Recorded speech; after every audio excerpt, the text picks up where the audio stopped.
we began looking at these companies, as I mentioned, the team that we joined that had begun studying this back in 2018 after the Kentucky governor's race, and then several races in Texas with the ES&S machines.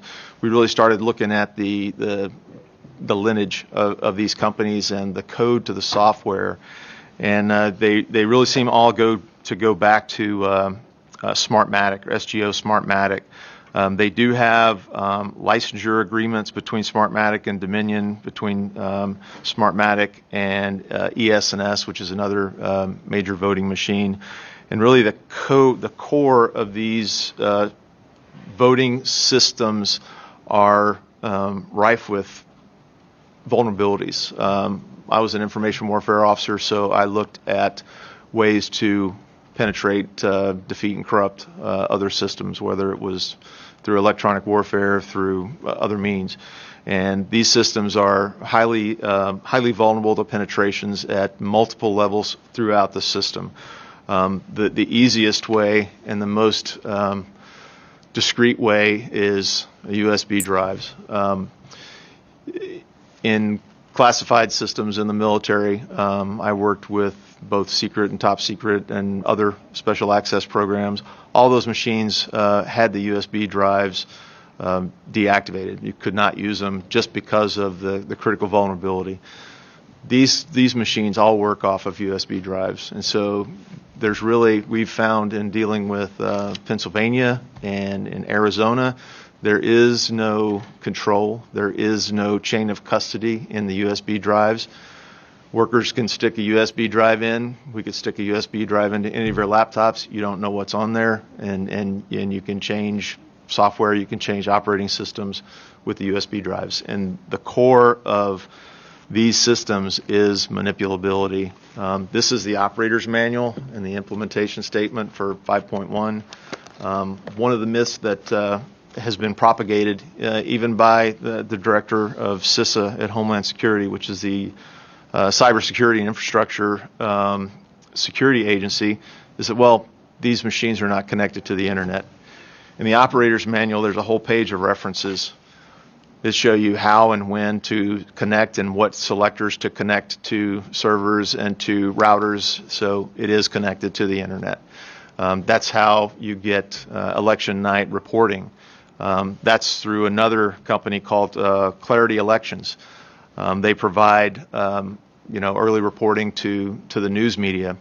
Matter of fact, as I was looking at one of the counties where I saw the spike, I believe it's Oakland County. I was going to the Oakland County, the 2020 elections results, and I clicked on the elections results, and a warning flag pops up to the right side, and it says, "You're leaving this domain.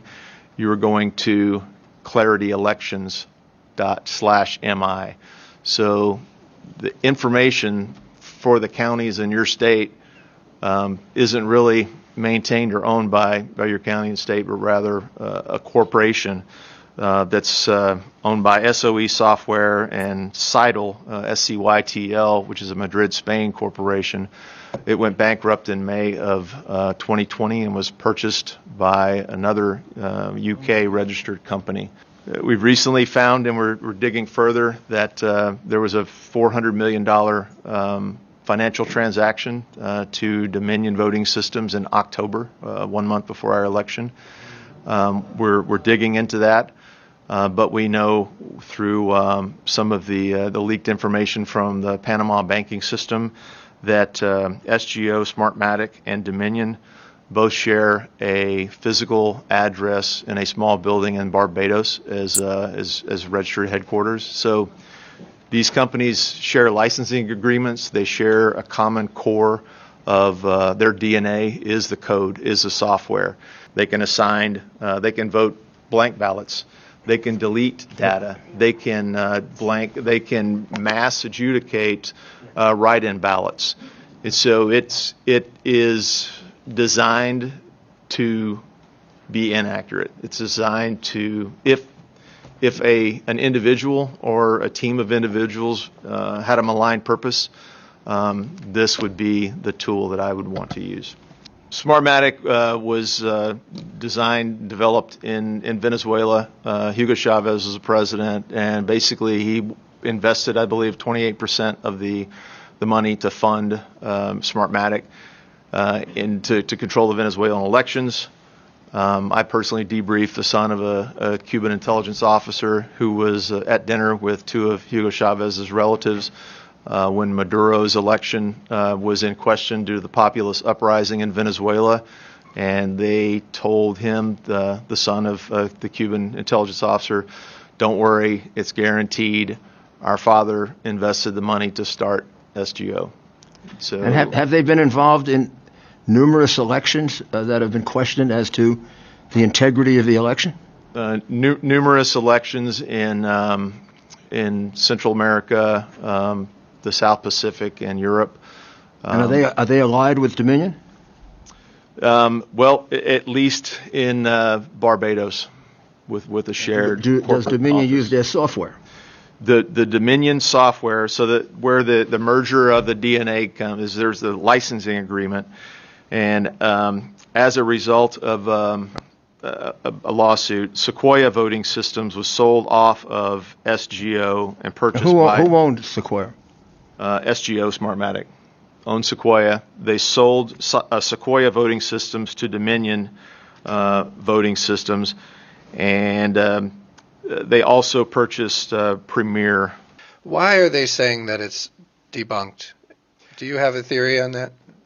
I have a theory in life, and it's about people and personal behavior. It's either a variable of competence or a variable of commitment.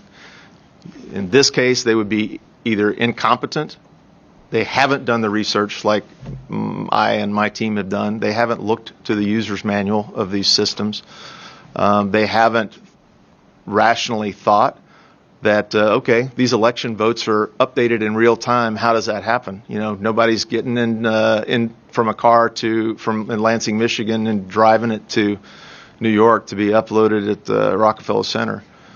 So these are connected. And actually, in the operating diagrams of the systems, the high-level block diagram, this is Democracy Suite.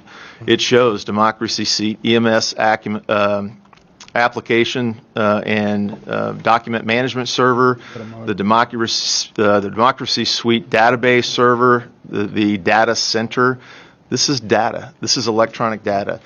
Your ballots are put into the machine, and they're turned from a paper ballot to a ballot image. And the ballot image is data, and the data can be manipulated with something as easy as a USB drive. Would not a recount detect if you had a software manipulate the votes? I mean, wouldn't that be easily seen?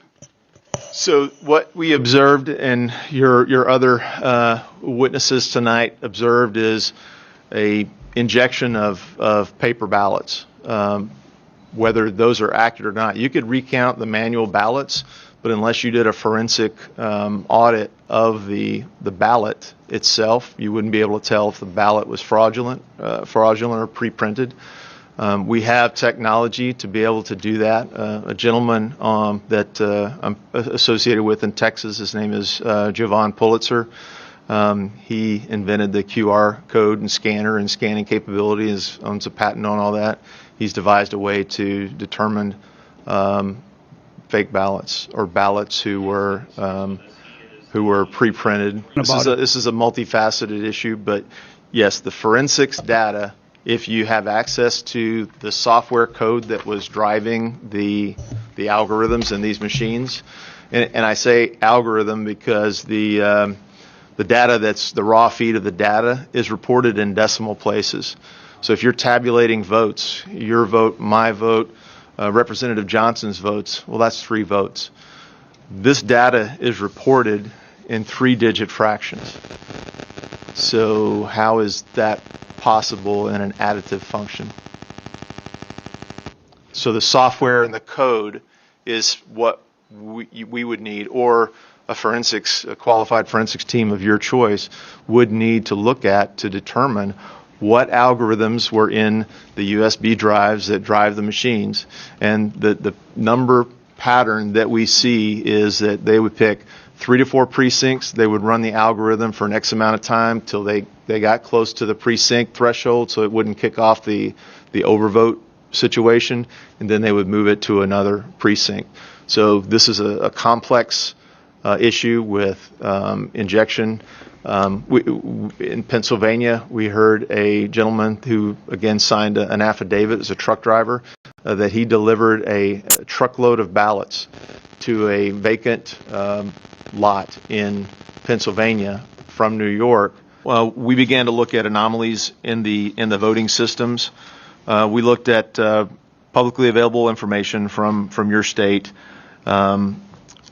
First thing we noticed was that there are 643 precincts in Michigan with a voter turnout above 80%, which is a little bit anomalous. There were 21 precincts that were over 90%, 10 precincts that had exactly 100% voter turnout, and 6 precincts that were over 120% voter turnout.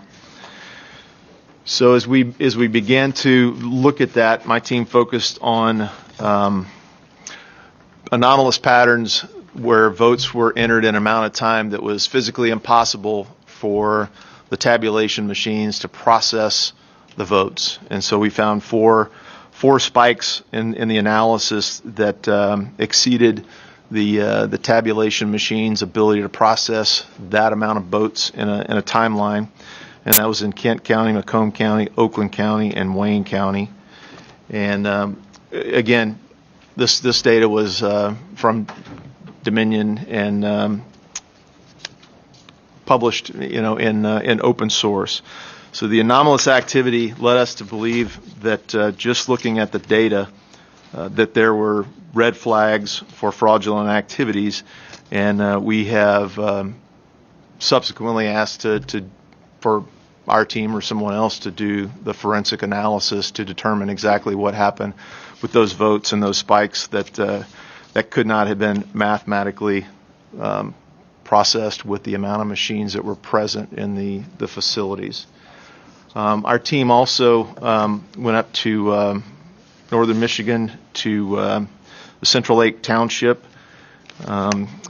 We do have an affidavit from Miss Judith Koslowski.